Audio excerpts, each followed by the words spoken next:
is another day here in my kitchen. I was not planning on being in my kitchen today because originally we were gonna go away for the weekend because it's a 3-day weekend for me. I don't have work on Monday. So we were gonna go away, but it's raining all weekend long, and what I had planned was pretty much all outdoor activities. So we're not going anywhere. I had frozen my tomatoes so that I can process them at some point when I get back.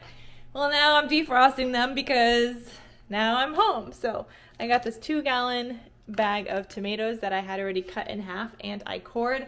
I have some more on my windowsill, and I thought I would make more of my pasta sauce because I only have like 3 pints of pasta sauce. So I thought I would make more pasta sauce today and then can that.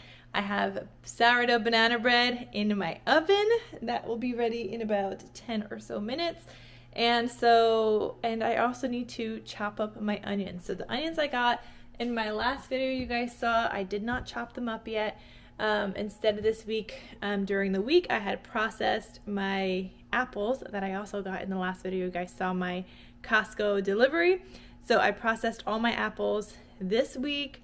Just like came home one day a little earlier from work because I had a dentist appointment, so I was able to catch like an earlier train, and I had made apple pie filling. So I did that already this week, but I still got to take care of those onions that I got and chop them all up so I can freeze them. So if you guys saw last week's video, you guys saw that I got a 10-pound bag of onions, and I do need onions for my sauce, which is why I kind of got to do this now. So I can also use some in my sauce because I need some onions.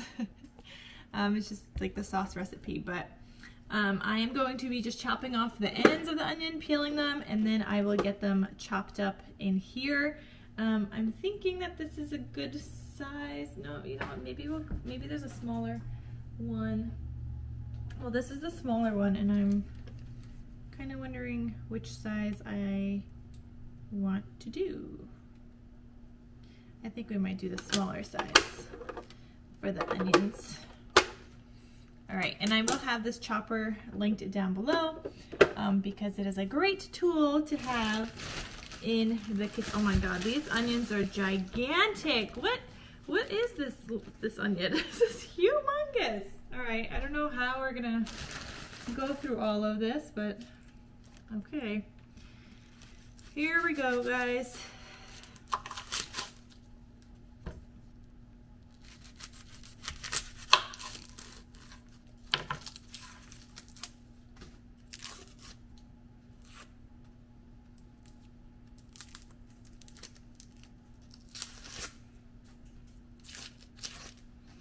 I mean, that wasn't so bad, but now, like, I don't know, I feel like I gotta chop and do that to all of them because I'm getting dirt on here, and in order to just rinse this once, I guess we'll do that to all of them before I chop them into smaller pieces so that I can food chop them.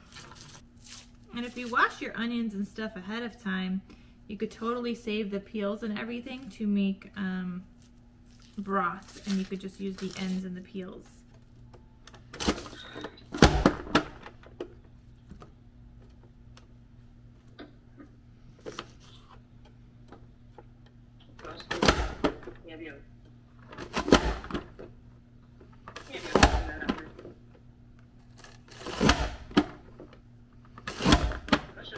Yeah.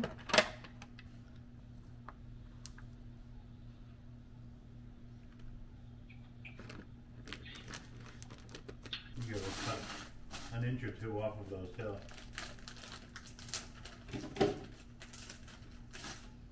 I got butternut squash ravioli. Huh? I got butternut squash ravioli. Oh, ravioli. I did. Just keep them on the side for now.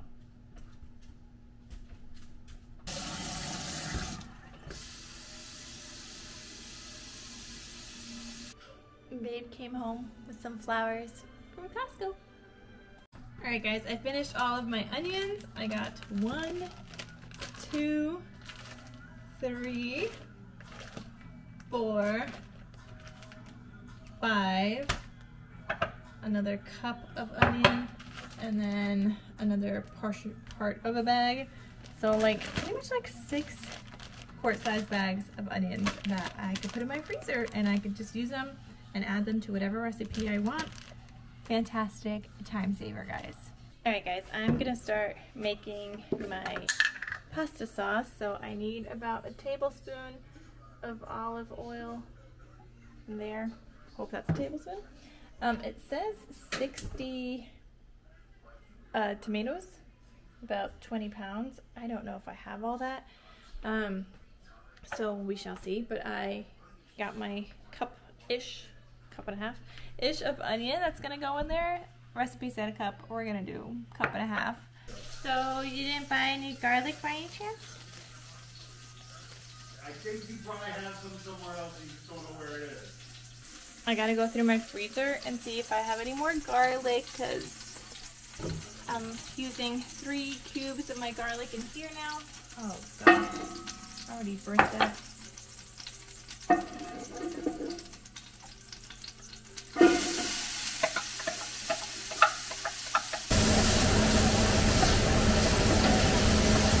I found some more garlic. This is all that we have left, so I did add to my next Costco list that I need some more peeled garlic so I can make some more garlic cubes. They're just so handy to have on hand, because who wants to be peeling garlic and mincing garlic every time when they're just as fresh, just like this.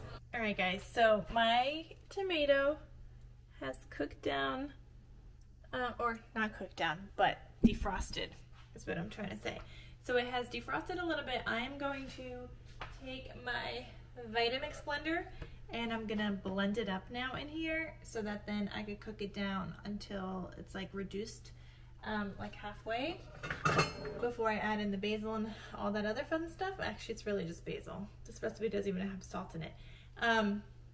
But that's what I'm gonna do so I could get it blended up and nice, like a nice smooth consistency with the skins, the seeds, and everything, and then we're just gonna cook it down and simmer it for it to reduce in size. This also makes it a lot harder because now I need like a ginormous bowl to put everything into after I blend it up, because obviously I'm using my stock pot already, so that's the not fun part.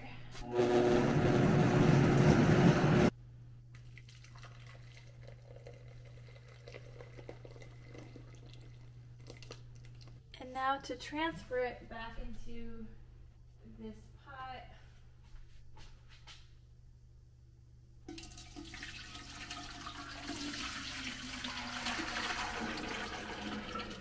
Can you guys believe this is literally just fresh tomatoes and like that much liquid, like fresh tomatoes with some onion and garlic and like a tablespoon of olive oil? Like, that is it.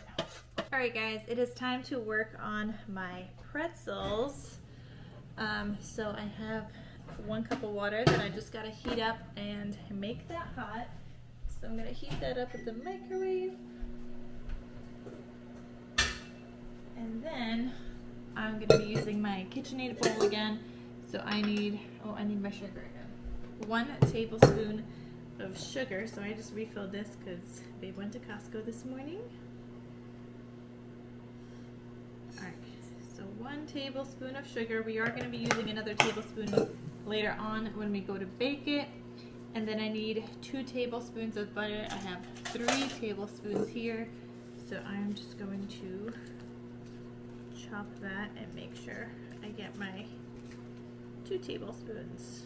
So dissolve that with the hot water, and then I'm going to add in my sourdough starter after that, which is going to be 1.5 cups. So I'm adding my water. Now I'm going to have this recipe linked down below for you guys, and you guys know I link pretty much everything for you all. Whoa, alright. Nice splashing everywhere. Okay, so for this recipe, I also need 1.5 cups of sourdough starter. So I did feed my starter this morning just to make these pretzels, because it's been on my list. So pretty much just for the pretzels. Now I'm gonna add in my flour, so about 3 to 4 cups of flour. And I feel like I should be kneading this. I don't know. And it says to do it gradually. We don't do that. We just throw it all in. Alright, so I am going to switch this over to the dough hook, and I'm going to throw on my bowl cover. So when you do this, this usually goes on first, I think. I mean, maybe it doesn't really matter with this one. It's usually the other one that matters. Alright, I'm going to lock that in place. Do my bowl cover because I don't want flour all over my surface again, and that definitely helps prevent it from kind of going everywhere. I'm not sure if I recorded, guys, while I was mixing the dough on my KitchenAid, but it's all mixed together, and I'm just gonna throw down some flour, and now it tells me to form a ball of dough with this. And I'm going to be reusing my bowl, and I'll put oil in it because it's got to be a well-greased bowl, but it says to keep kneading on the counter until you get like a firm ball of dough. So I'm just going to put some oil in here, and then it just says to let this rise for at least 2 hours or until it has doubled in size. So, alright, I'm gonna throw this in here. Beautiful. And I'll cover this up with saran wrap, which is what I do if I need it to rise and like keep the warm temperature and it's only a short amount of time. If it's longer, I let it just leave it with the bowl cover, but if it's shorter, I try to keep the heat in, especially because the dough is warm from the hot water. I am gonna make a butter sage sauce. I have sage in the garden. I'm gonna go get some, and yeah, we're gonna make a butter sage sauce, and I think Bib's gonna have his with tomato sauce, but I want a butter sage sauce for mine. So I'm gonna use this butter. I use this butter for like when I'm cooking meals. I use a different butter for when I'm baking just because it's a little cheaper. And then I use a different butter that I spread on my actual like bread. So I need basically 1 stick of butter. So I am going to chop this one in half and get that in my pot, and that will be pretty much the 4 ounces or 8 tablespoons of butter that I need. So I'm gonna get this going, and I'm gonna step outside for a minute to get my sage. So I will start melting that. It's been raining all day, guys, non-stop, but I have sage here, and I thought, why not? Might as well use it for something because I have yet to use it for anything. So I'm gonna move you guys up just a little because I'm afraid you guys are gonna fall from the weight. And I really don't know how you harvest sage. So I don't know. Do I just pick the top, pick the bottom? I'm not really sure. Pick some leaves. I really don't know. I mean, did this bolt? Did it not bolt? I don't know. I need 1/4 cup of sage. Let's chop off, I guess, this part too. Alright. I think that's enough sage. I think that's plenty. Okay, so my butter is almost done here also, and then I have my garlic kind of ready to go. But just gonna wait for this to bubble a little bit more. And in the meantime, I'm gonna chop up some sage. So you're not supposed to use the stems, so just the leaves. And I need 1/4 cup. I don't know where my 1/4 cup measurement is, so we're going to use 2 1/8. I think I may have gotten a little bit too much sage outside from the garden. When the butter begins to boil, add the garlic. So there we go. Stir in the garlic butter for 1 minute, okay? This smells so good, guys. I love the smell of butter, and I love butter. I'm gonna turn down the heat just a little before this like bubbles over. Alright, so after a minute of that, I'm supposed to be adding in my sage and cooking for another like 2 to 4 minutes. And my water over there is still not boiling for my ravioli. But anyway, I got 1/8 cup of sage, so I'm gonna throw that in. And my garlic looks brown, but alright, here's my other kind of like 1/8 cup of sage, but I only have this much left, so kind of that I chopped. So I'm just gonna throw it in because we don't want to waste any sage here. I'm gonna cook this for another 4 or so minutes. Yeah, my garlic definitely got crunchy in here. Okay guys, I got my sauce on here and we got the butternut squash ravioli. So I'm gonna freeze the rest of my butter sage sauce because we do have more ravioli. Hazel, you can't have any of this.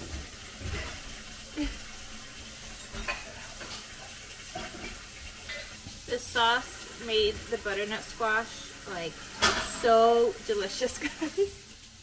Okay, so now it is time to start canning. I got my funnel out here with the measurements and I'm taking out the jars from my canner after they've been warmed up. So I'm pouring out the water and getting them on here.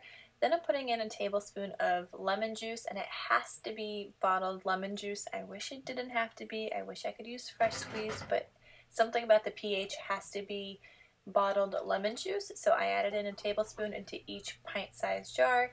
And then I am ladling and filling up my sauce through the funnel into each jar, leaving about 1/2 inch of headspace, which is why I love this funnel, because it tells me the measurement and it tells me kind of like where I need to stop. Now, I'm just a little confused if it needs to be liquid or solids, because when I made my apple pie filling, it also said 1/2 inch headspace, but I don't know if that was for the apple part to be at 1/2 inch or for the liquid part to be at 1/2 inch, because I had less liquid than I had apples. So it was very confusing. So if any of you guys know and I have been canning, let me know.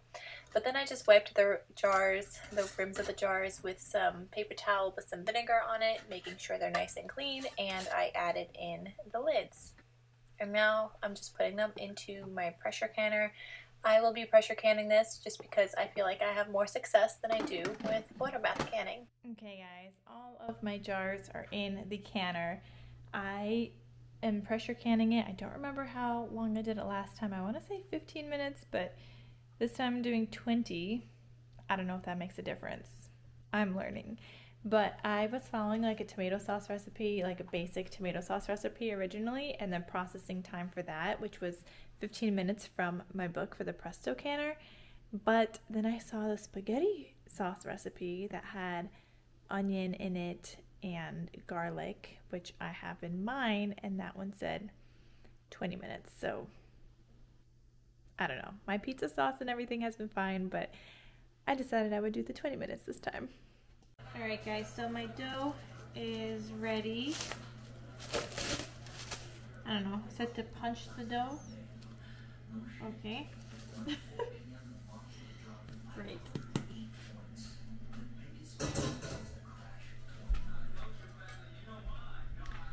So I'm just gonna shape this into kind of like a log and then cut it into 16 equal pieces.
Okay guys, so my pressure canning goodies are done, so I'm gonna take them out, and my pretzels are gonna be done in a few minutes, and then we're all done for the day.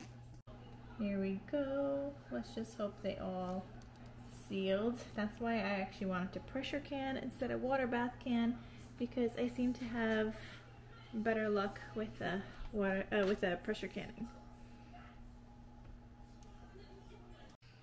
Okay guys, my pretzels are done. We had 2 already.